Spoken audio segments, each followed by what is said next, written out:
નમસ્તે. એન બધ્ધો બલિરાજા દાનવે ધ્રુમહાબલ તેન ત્વામ અનુબદ્ધનામિ રક્ષેમાચલમાચલ. ખબર તો પડી જ ગઈ હશે કે રક્ષાબંધનની વાત કરું છું.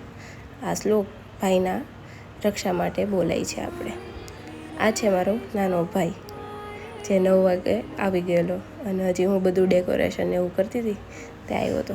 જો મોઢું ચડાવીને બેઠો છે કેમ કે અમે બંને પહેલાં ફાઇટ કરીને પછી પુરાણે બેસાડ્યો હતો મેં એને રાખડી બાંધવા માટે.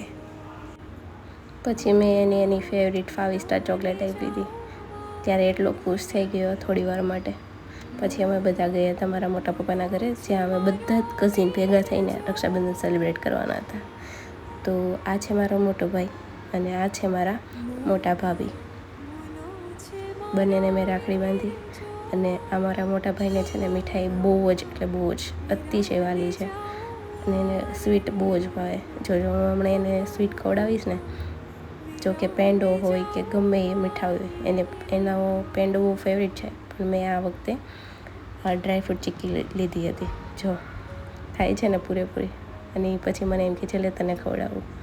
મેં જરીક એવી ખાઈને મૂકી દીધી કેમ કે ત્રણેય ભાઈને બાંધવાની બાકી હતી. આ છે મારો બીજા નંબરનો ભાઈ, મોટો ભાઈ જ છે મારો. હું ઘરે સૌથી નાની છું અને સૌની લાડકડી. આ છે મારા ભાભી.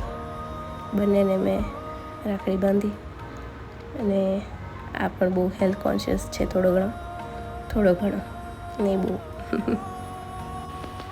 બંનેને મેં રાખડી બાંધી અને પછી મીઠાઈ પણ ખવડાવી હતી. પણ જોજો બંને શાંતિથી ખાશે. મારો મોટો ભાઈને પણ બહુ મીઠાઈ ભાવે એટલે એ તો તરત આખી ખાઈ જાય. તો મારા ભાભીને મીઠાઈ ઓછી ભાવે પણ મેં ખવડાવી એટલે ખાઈ લીધી. આ છે મારો ભાઈ નોટંકી. જોયું ને હમણાં આરતી ઉતારી ત્યારે એને મારી જ પહેલી રાખડી બાંધી હતી. જો નખરા તો એના શરૂ જ રહે કન્ટિન્યુઅસલી. ખૂબ ગમાય એવા મેં ઓવણા લઈને મેં તેને કીધું.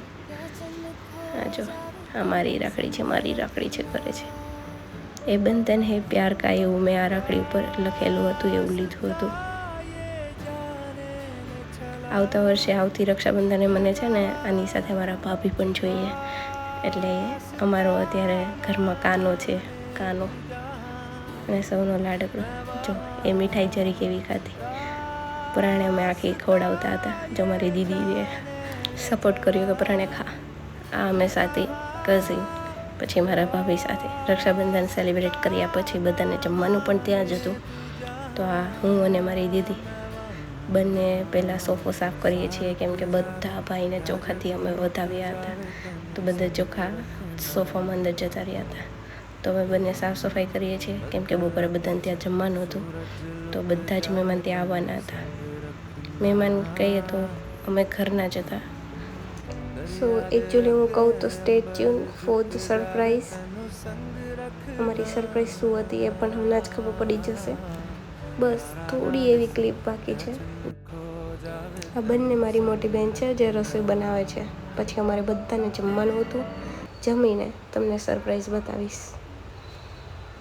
તારા દિસ ક્યાં ચંદ ખો જાવે તન્નો સંગ રખના.